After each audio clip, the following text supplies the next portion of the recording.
Vice President Kamala Harris recently wrapped up a swing state tour right here in Las Vegas. It was her first trip here as the expected Democratic nominee for president. Her visit comes about 2 months after former President Donald Trump was here, and just like we did after covering his rally, we sought further insight from David Damore. He's the executive director of the Lincy Institute and Brookings Mountain West and a political science professor at UNLV. David, when we had you on last, it was mid-June. The primaries had just wrapped up, and polling in Nevada showed former President Donald Trump with a double-digit lead over President Joe Biden. Fast forward 2 months, it's a whole different scene, and recent polling has Kamala Harris, the vice president, with she's narrowed the lead against Trump. Polling has it in Nevada about 2 to 3 points of a lead for Trump, but there was a Decipher AI poll that found her with a nearly 6-point lead. What do you make of all this? Well, a couple of things. We know in general Nevada is a very difficult state to poll. It's transient population, language barriers, people working crazy hours, so it's a really, really difficult state. We don't have anybody here who does it regularly, so there's kind of one-offs every time here. But I think it shows that the race is very much in flux. I think when we were in June, everybody was kind of, how many more months of this? And now the race has been completely reset here, and people are learning about the new Democratic candidates here and reassessing where their perceptions of how they want to vote in November. Republicans would say that this is a honeymoon period for Kamala Harris. Are we still in that honeymoon? Week 3, it's a pretty long honeymoon. And then, and next week we'll have the Democratic National Convention, which will give an entire week of sort of unfettered television and access here. So I think they're sort of thinking this will be a September strategy. Once people really started, Labor Day hits, we start thinking about, okay, how many more days to the race? You'll have your first debate in early September as well. So then I think that'll sort of put more pressure on the race there. She'll obviously at some point have to do some media interviews as well. Well, expand on that. Why do you bring that up? There's been a criticism, right? And that's, has traditionally been one of her weaknesses there. But at this point, there isn't much of an incentive for her to do that, right? She's still sort of putting together her team, gearing up for the convention here. There'll be plenty of opportunities to do that moving forward there. But this is going to be certainly one of the attack lines you've heard from the Republicans already. Like, get her in the room with a reporter, have her sit down. We'll see how that goes there. What does she need to do to win Nevada?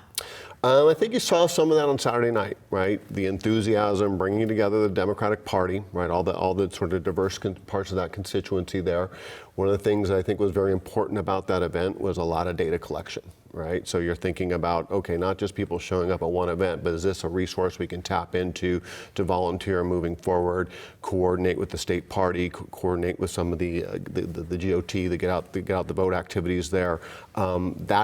That's an important part of it there, as well as obviously the donors and that energy there and bringing that forward there.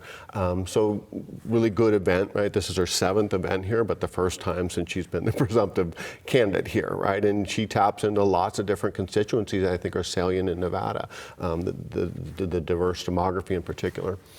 Immigration is an issue that Republicans continue attacking her on. She did address that at the Las Vegas rally. Let's listen to that, and then I'll have you respond. I was the attorney of a border state, attorney general of a border state. I went after transnational gangs, drug cartels, and human traffickers who came into our country illegally. I prosecuted them in case after case, and I won.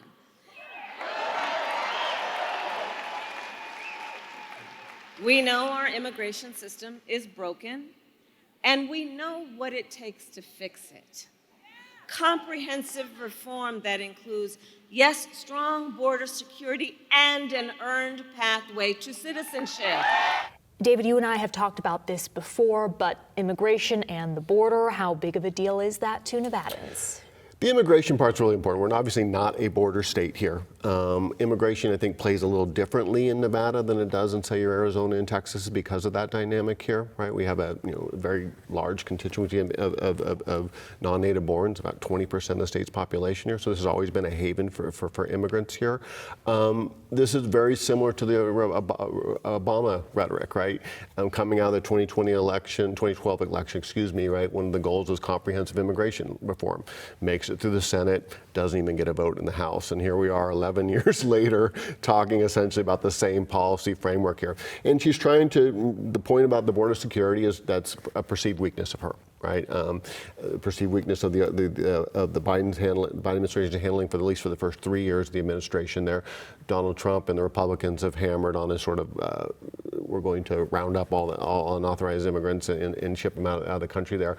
But that's not really practical, first level, but there is this notion of the sort of earned citizenship that I think does resonate, particularly in a state like Nevada, where you have a lot of mixed families, right? You have families where the children may be citizens, but the parents or the grandparents may not be. So it's a little different here than what we're going to see in Arizona in there, but it's really trying to sort of reshape that debate a little bit, trying to take a weakness and make it a strength, focusing on her history as a prosecutor, thinking about a broader policy debate there. Very, very, again, reminiscent of what we saw coming out of the 2012 election. Vice President Harris also talked about the economy, saying she will work to raise the minimum wage and also implement a policy of no taxes on tips for service workers. This was something that former President Trump proposed here in Las Vegas. Now she's doing it. She have to do that. It's not in a good situation. A little bit. I mean, but certainly it resonates here. There's a bill that's been introduced in the Senate, I believe, by Ted Cruz. Cortez Masto has co-sponsored it. So you're getting some sort of activity around this. My sense is this is all going to be, to the degree that it moves forward, it's going to be when the 2025 tax bill gets debated, right? The individual taxes expire in next year, right? There's going to have to be some action taken. Otherwise, everything reverts back to pre-2017 levels there. Does this get in the mix, right? That's going to be interesting, right? One of the things you've seen in the Republican Party as they become more sort of populist is, are they willing to sort of move away from corporate tax rates and actually focus on families and some of the working class tax burdens? As you and I did discuss before, though, that would have to be an act of Congress. This is not something that could be done by executive action, whether it be Trump or Harris. Yeah. Okay, we also spoke with some of the supporters of Kamala Harris at the rally. A lot of what they said was top of mind for them were abortion rights. Let's listen to what they said, and then I'll have you respond. Well, I'm just proud of her as a black woman. I think it's just really good to see the first black female president. I'm really hoping, my biggest issue is with the abortion. I'm really hoping that she makes that something that we can have legal again in all of the 50 states. I would say probably women's rights are up there. Project 2024 or 25 is a really negative thing. And it could affect a lot of people. What scares you about it? Well, just I myself am an atheist, so just having them trying to get religious ideals back, into government, I think is really dangerous. I think our country should be open for any religion to be practiced. She's going to restore some sanity to our country and stop some of this crazy chaos, I hope. I mean, I hope that she's center enough, and with Tim Walz center enough, that hopefully the radical right and the radical left can come together a little bit more. I like the way she looks out for the common good. I think I like all of her social positions. I think that she's going to look for the middle class more than Trump would, who looks for the rich and the corporate.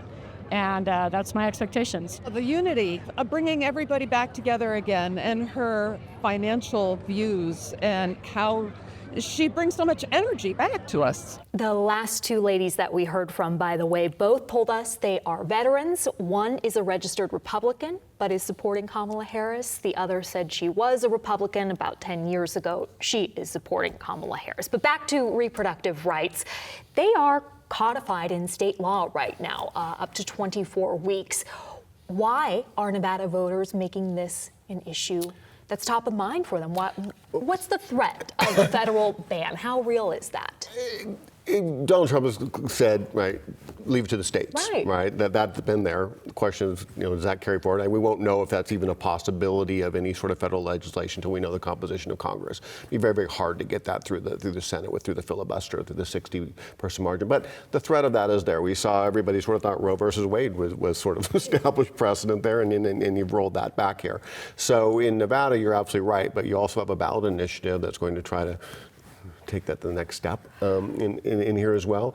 And for the Democrats, it's a huge issue for mobilizing voters, right? I think before Harris got in the race here, this was sort of back up if there was less enthusiasm for Biden, right? Well, we can sort of use this issue to mobilize voters. It cuts across parties quite a bit there. And then the other part of it is it taps into this broader issue that the Harris campaign is really pushing, that is the freedom, right? Traditionally, we think of the Republicans as being the small government, pro-freedom party here. But the Harris campaign has done just a nice job flipping that and using that abortion issue, gender identification issues, right? What books you can read, right? That has been a very, very sort of strong message that they've been pushing here. And I think we're going to continue to see that because the abortion issue is a little bit of the sort of not the easy issue, but the issue that, well, if they're coming after that, then what comes after this, right? And you look at sort of Project 2025, some of the discussion you have in some of the conservative circles about what they want to do here, J.D. Vance's own sort of policy proposals as well, that is tracking women who might cross state lines, right? Some of those things, that's a lot of big government getting in your business there. And so the Harris campaign has used that, and the Democrats more generally are using that as a freedom argument. Back to Roe v. Wade, you and I talked off camera about Catherine Cortez Masto, the senator, and had that not happened, the reversal, what do you think would have happened? It would have been really, really tough, right? I think going into that 2022 midterm election, I was seen as this is the Republicans' chance, the Biden first midterm, not very particularly popular, inflation surging there. The Dobbs decision really gave the Democrats a lifeline going into that race. And if you look at Cortez Masto's ads over the course of that, they were dominated by the abortion issue, contrasting that to her opponent at the time, Adam Laxalt there. I think it's probably safe to say that the Democrats, without the Dobbs decision, it's a different election in 2022.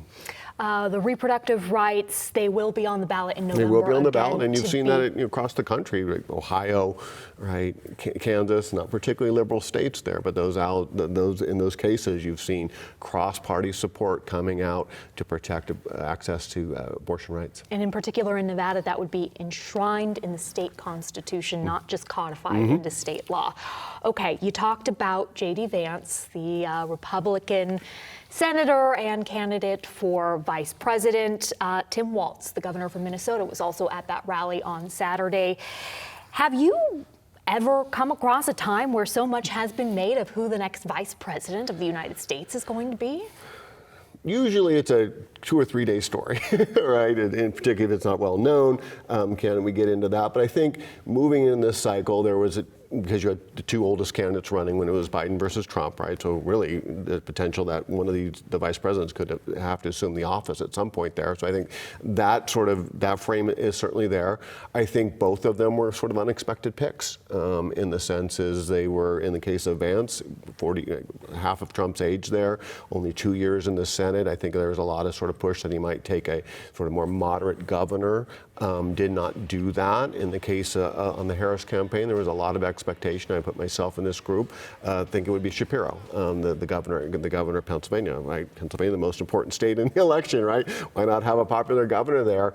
But you see the Republicans really struggling with Walz, right, trying to sort of define him because he's not the classic sort of liberal candidate there. Right, this is a sort of working class, Midwestern kind of dad type of figure there, and they've really struggled to sort of nail him down. By a San Francisco liberal. No, he's not that. And I think at the end of the day, they were just very, very comfortable together. You see them on the stump, right? They sort of play off each other very, very, very well. He's also made it very clear that he doesn't want to run for president, right? That this is the last job he has. So I think there's always this sort of concern, well, how ambitious is the vice president there? That's always been a sort of history in American politics of that.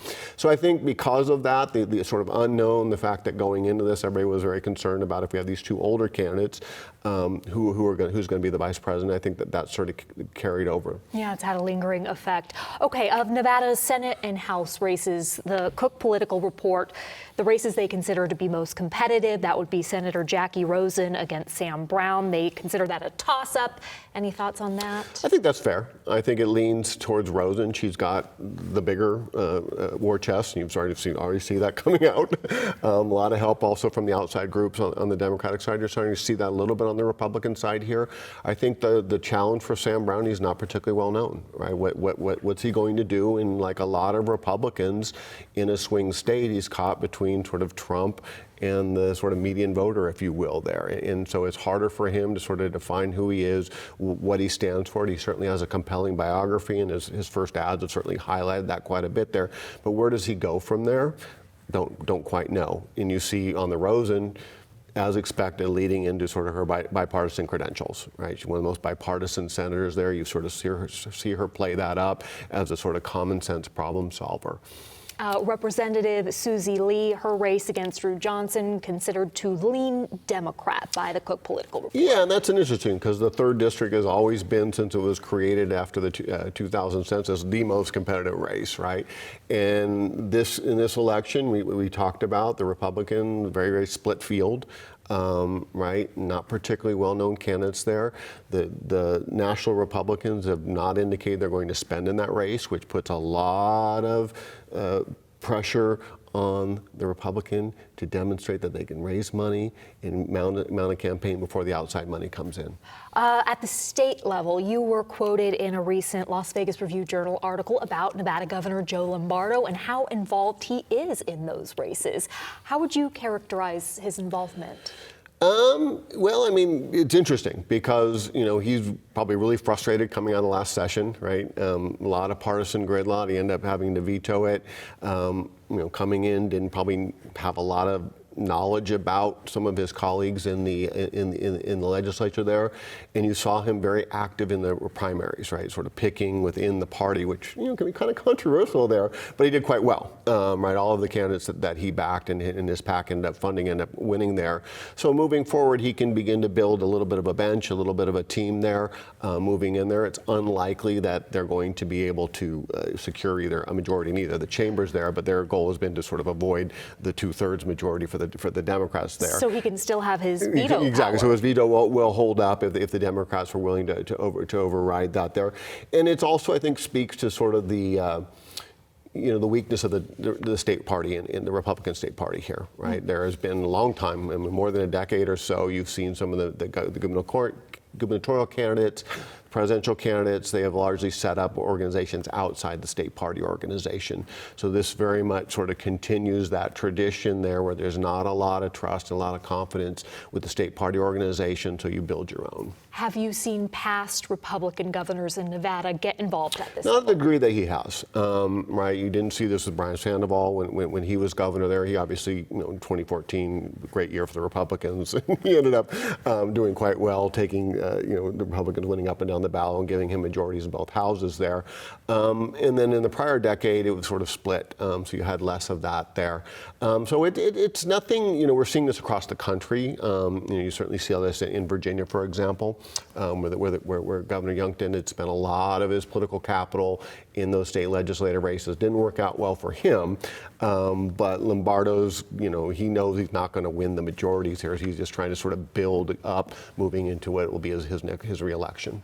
And he was on our show last week, which was about Nevada's housing affordability crisis. He was talking about the president's role in freeing up federal land for development. We also had Zach Conine on, the state treasurer, as well as Brandon Roberts, the president of Nevada Realtors. The rest of that discussion you're going to see in just a little bit. But I bring all of this up because Brookings Mountain West is going to be having its own panel, Nevada's Housing Policy Landscape, Data Analysis and Policy Solutions. That's September 23rd.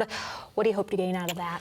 An understanding of the local housing market and how it plays nationally there. So we've got some research coming out from the folks at the Lead Real Estate. They're doing a really interesting deep dive at the assembly level district, looking at home ownership, who's denied loans, right? Also, they have some data on investor-owned properties as well, so we can get a sense of that there.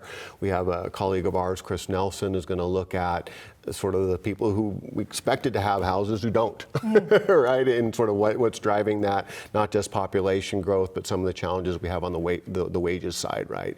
The ratio is supposed to be about 3 to 1, right? And now it's about 6 to 1 between annual earnings and mortgage, and that just makes it unaffordable. So there's certainly is the sort of supply side of it there, but also need to think about diversifying our economy and increasing overall wages.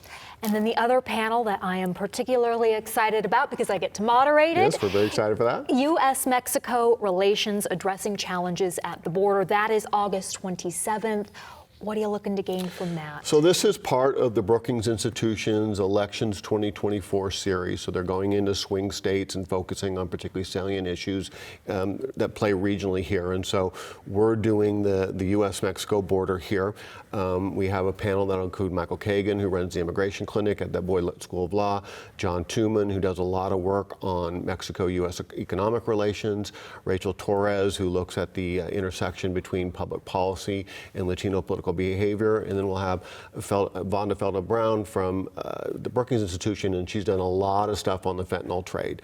Spent a lot of time in Mexico looking at how the cartels behave, looking at the implications that has for U.S. policy in terms of the trying to combat the fentanyl issues and some of the public health issues that creates there. So it'll be a broad topic, and we want people to come out there as understanding that, obviously I think everybody understands that Nevada, again, heavily, about 20% of our population is immigrant. Most of those come from Mexico, right? So we have strong ties to Mexico there. Also, a point that I don't think people are aware of is Mexico is now the biggest trade partner with the U.S. That is only going to increase now, and then thinking about I-11. That's one of the reasons why we have I-11 trying to be built in Arizona, as we've talked about before. But that is a way to avoid the ports in Southern California, but also part of this sort of reshifting of U.S. industrial policy to be less reliant on supply chains in Asia and be much more engaged with Latin America. Yeah, I agree. When we talk about U.S. and Mexico relations, we're talking about immigration, we're talking about border security, but we're not talking about our interdependence economically.